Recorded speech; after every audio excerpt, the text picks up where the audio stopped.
Okay. Yep. All right, let's say thank you guys. But quickly moving on now, it's life after the World Cup as we see. Unfortunately, we're expecting to see how to critique the World Cup, the team that went to the World Cup, see if you can analyze and actually do a preview and see what could happen with the World Cup. That didn't happen. That is yet to happen, so to speak, because immediately they came back, the NFF had an issue with the court. The court injunction came in and asked them to step aside with immediate effect. Well, that didn't go well with FIFA. FIFA had to write a letter to the Nigerian Football Association through the president asking them to face suspension if they are not reinstated.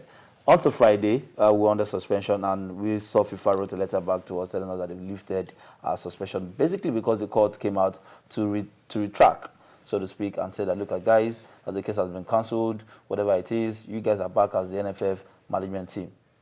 Well, the court case is just one of those aspects. The critical condition is those guys should be back to their position. The secretariat should be back to the Congress, and the Congress should be back, and they will be giving, nobody should interfere. That's what people are even particular about. The court case could be, you could do anything with your court case. The fact is that those guys should be back in office. It's as a result of removing those guys from office that made FIFA, whether you go to court 20 million times, not their business. The fact is that those guys, because unless the court case did not affect the activities of those guys, did not affect their job, that's what they're thinking about. So when that case was vacated, the guys had to go back to office. If those guys had not gone back to office, forget it. We would have been under a ban. That's just the truth of the matter. So the thing is very simple. The fact is that what are those issues that need to be sorted out before the election? Between when that court case, or that minister made that impact, in fact, we do respect to the minister, he didn't even interpret, he didn't even look at the court case very well. That's one mistake we make, and we keep saying this, doing the same mistake. Maybe probably he has an interest in this thing, because if he doesn't have an interest, he should have looked at it clearly. That even the court said they didn't recognize any Congress. No, he didn't come out. He did what was right as his office. I mean, the court came out to ask the. But he didn't look at it very well. They heard the Congress. No, it was the Congress that he delivered his speech. He was the one that opened that Congress, and the court said that nobody should sit, even the Congress. But I'm saying this. I'm saying let's look at. 26 is when they will hold the Congress, as August 26. That, okay, these guys should go. But who are these people that will step in? How will those people emerge? There will be an electoral committee. There will be an electoral committee. I'm not talking whether you can be the member of the electoral committee. Who are the candidates? Are you the one that will disqualify the candidate?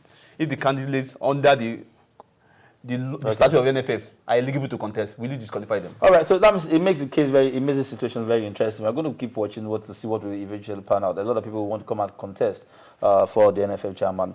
Maybe you're eligible, I'm not sure. Maybe I don't own a football club. Maybe I don't know whatever the situation is. But we're going to watch it closely. We're not one of those football philanthropists. We need people like you so that we don't collect money from government any longer. We need to look at that critically too. But having said that is what is going on with Nigerian football. Hopefully it will get better in the coming days. I mean, like you did say, the Congress will take place on the 26th of August. Then we'll know which way forward Nigeria football. Let me put it that way. All right, now quickly we did tell you about what happened in the World Cup. We're going to go straight and talk to you as what's going on in the local football. Like we did say earlier on, NNL resumed against all odds, the second stanza, and we've been seeing good football. I'll take you through the scorelines of the games that were played recently, yesterday, to be precise. Maidijas played 1-0 with Kwara United. Wiki played 3-2 with Adama. Jigawa Golden Stars played 1-0 over Spotlight FC. FISC played 1-0. Tip FC. Kogi United 2-0 over Supreme Court. The game between Nigerian Prisons and Ranchers Base was inconclusive. We are yet to actually determine what the cause is. Other games in Division B, COD played 1-0 over Ekiti United, bouncing back from the MFM defeat. Unisem Rovers played 1-0 ABS, and Go Round played 2-1 with 3SC. Larry, so far so good. Division B, Division A. As you mentioned, COD had to bounce back. They lost woefully. We saw clips of that game in midweek, and they lost woefully against MFM, and they had to bounce back yesterday, and they got 3 points.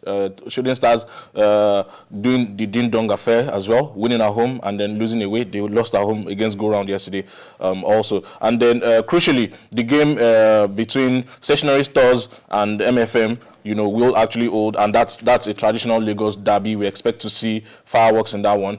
You expect that MFM will take it up from where they stopped against COD and give Stationary Stores a run for their money. Stationary Stores had actually gone to Ibadan you know, to play Shooting Stars midweek, and they lost very, very woefully. I mean, Shooting Stars. Remember, Say this course now. 3-0. Remember they lost. You know, against Shooting Stars came to Lagos, and then they lost. You know, to Stationary Stars. And they were boasting. It was 2-1 then, and you know they were boasting. You know, El Clasico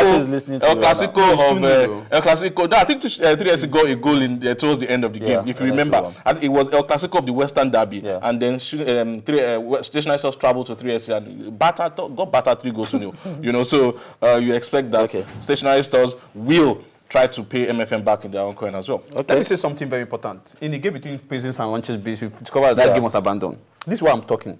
When you ask club to pay the indemnities of referees, this is what we're going to be having. And some of these cases will go to the disciplinary committee. The league may not even end. The champions may not emerge even at the end of the season. Because we have these outstanding issues. And because by the time they go to our disciplinary committee, those ones, may God helps them, they will stay 6 weeks. Then the appeals committee will spend another 6 weeks. We are talking about 12 weeks, almost close to 3 months. These are some of the issues that when you have referees indemnities being paid by the home teams, you will have issues like this. Now, suddenly the National League came up with a release that clubs should be paying referees indemnities all together, both to referees, the two assistant referees, the reserve referees, and the match commission, all together. You are paying close to 150,000 per match. Yeah, but that's a big issue now. The big issue is that once you pay, who pays the piper, dictate the tune. Simple. This club wants something favorable from the referees at this critical moment, because any club that gets relegated from the National League goes to the amateur division. I'm going to say this, Larry, and I want you guys to be a part of this discussion as well. MPFL, this is not a situation with the MPFL, basically because there's an LMC that is running the affairs of the MPFL. The National League is under the NFF. So the money they got, a lot of FIFA grant is still part of football development.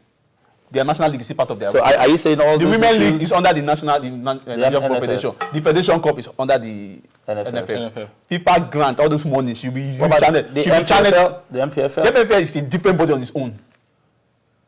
The National League is being run by the NFF because, of course, it's not a different body altogether. It's not a separate body. They try to make it incorporate a private. It is not. Okay.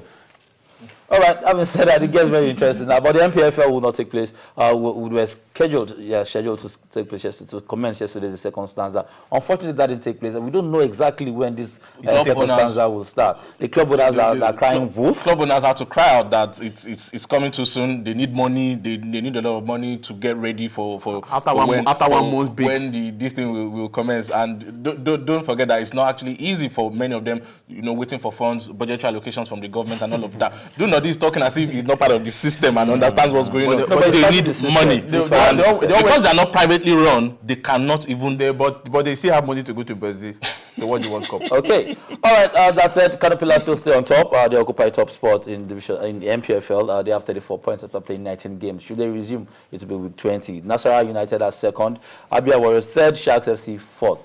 Bottom of the table, we have Crown FC, Kaduna, Gombe, and Nembe City. Gombe doing well. We understand that they've actually increased the salaries of the players and also signed in Osino Gavon to take charge of the national heavyweight coaches. I know. I want that intent to. They need to make a statement. I mean, we understand that it's been unveiled. Final talking about Osino Gavon, but it's going to bring his wealth of experience to Gombe United. I wish them all the best. They're currently second from the bottom. I don't know that I intend to do it, but Sharks was there last season, and they're currently topping. I mean, the league now. They're top 4. That said, that Federations Cup will also take place. Lobby Stars will take on Dolphins. That match will be played in Enugu. Sharks will take on Enyimba. Gateway will take on Prime FC. Crown FC will play Giwa FC in Onitsha. Fixtures on your screen. What do you expect? I mean, unlikely. Many people would not have predicted this, guys. This quarterfinal pairing, a lot of people wouldn't have predicted this as a tier. You probably would have wanted to see the Kano Pillars and the like. Gateway, where the people that dumped out Kano Pillars. You're very correct. Gateway actually dumped out Kano Pillars, dumped out FC Abuja, and dumped out Bayelsa United as well. But someone like Crown has not actually won any game in regulation time with Prime FC. Both teams have not won any game in regulation time. Prime FC have actually drawn 3 games with El Kanemi, Warri Wolves, and First Bank, you know, but they qualified on penalties the 3 games, talking about Prime, and they get the reward is that they get to play Gateway, who also defeated Bayelsa United via penalties, defeated FC Abuja via penalties as well. In Crown's own instance, they actually went over Bright Stars and Nasarawa United, walked over Leopards, and he was also on penalties those 2 games. So Crown will be rewarded with a very, very fantastic game with Giwa FC. Giwa FC has been very tremendous. They won Rangers 1 goal to nil, won Insurance 1 goal to nil as well. Very brilliant. But for me, the team of this Federations Cup has to be Dolphins and Enyimba. Dolphins have been very imperious, won Koki United and El Kanemi United. And Enyimba, in their own case, Mufo Udon scored 2 goals in his last game. Okay. And right now, they are in the quarterfinal So it's very difficult to predict who will be winning this Federations Cup this year. Well, let me just give it credit to Gateway. This is their best ever performance in the Federation Cup. For Prime, 2 years ago, they were in the semi-finals. They played, they came third. So they are not like pushovers now in the last 3 years. For Enyimba, everybody will predict that Enyimba will be at this with the defending champion. So if Enyimba crash out, it's not a big deal. It's a big news. For Dolphins, they've won the Federation Cup. They've won the cup before. 4 times. For Sharks, they got into the final before. Sharks should be able to get this one. But one thing I want to take here is for Crown. The players have not been paid since February. And they've been motivated. And that game they played against the Leopards game, they almost refused going for that game. And Leopards didn't show up. Leopards didn't show up. Leopards didn't show up for that game. And suddenly, they are now in the quarterfinal. Yeah. Likelihood, there's every likelihood that they'll get to the semi if they do well against Giwa FC. But the fact is that these guys have to be paid. It's not somebody, general manager, coming to wake up and saying in the press release that he's giving the player a soft loan. You have not paid me for 5 months. You are giving me soft loan. Well, do what? Where are you getting the money from? Well, some of the things that, and this, in fact, I know you all said, hold your peace. No, it gets so annoying. Like, it's okay. If I have a brother who tells me I play football, but please give me money for transport, I will send him away. All right, but because we have to stop. We're going to look at the other side of the divide. I mean, that's all. That's going to be our wrap on the local league. Now, as we begin to round off the segment, we're going to take you to what is going on in Europe. Now, it's all about the transfer gist. Guys coming back from the World Cup bid and try to settle down their different camps. Now, it's a different ballgame entirely from the local football and international scene. We have guys moving for as much as £50 million. Talking about David Luiz, I mean, plus tax, less tax. David Luiz's case was that he went before the World Cup. His value would have dropped considerably. You reckon? I reckon if it was after the World Cup, particularly his performance when Thiago Silva was not there in the semi-final. So, congrats to Chelsea that they sold him before the World Cup. But after the World Cup, you'd expect that players who performed very well will actually attract huge transfer. Suarez has gone to Real Madrid, to Barcelona, I beg your pardon, and you expect that he's going to play with Neymar and Messi. That's frightening. And then James Rodriguez to Barcelona, Toni Kroos, James Rodriguez to Real Madrid, and then Toni Kroos, of course, to Real Madrid. Those will attract mega transfers. Toni Kroos has already moved in his own instance. Okay, all right, quickly, let's take our listeners, viewers, about the major transfers that we've had so far that are currently tracked. The transfer window is still very open, so we still expect a couple of transfers before the beginning of the season that will start in August. Ander Herrera to Manchester United. We also understand Luke Shaw to Manchester United for £27 million. And Lallana from Southampton to Liverpool, £25 million. Cesc Fabregas to Chelsea for the region of £30 million. We have David Luiz to PSG for about £40 million plus. Diego Costa Atletico Madrid for £32 million to Chelsea. Toni Kroos, Fantastic Kroos to Real Madrid, and Markovic to Benfica to Liverpool. Guys, we are close. Brandon to West Brom for record. Please, we need to write off that, guys. But we're in good stead for an explosive season. Final words on the segment, guys. It will be an explosive season, particularly the EPL transfers everywhere. We expect fireworks and naughty. The small boys are not doing any business. Look at all the clubs involved. Well, that's in the same club now. All right, that's all time for us to take our last. Thank you. I hope you're not going to shed any tear for Nigerian football anymore. In the coming days, everything will be fine. I can assure you that. And Larry, good to see you again in the studio. Larry, hopefully when we get to call you again, and hopefully we'll wait that the LMC will come up with appropriate action, because 18th is the deadline for this club to bring that evidence that they paid their players. Yeah, that's right. So we're waiting for you guys.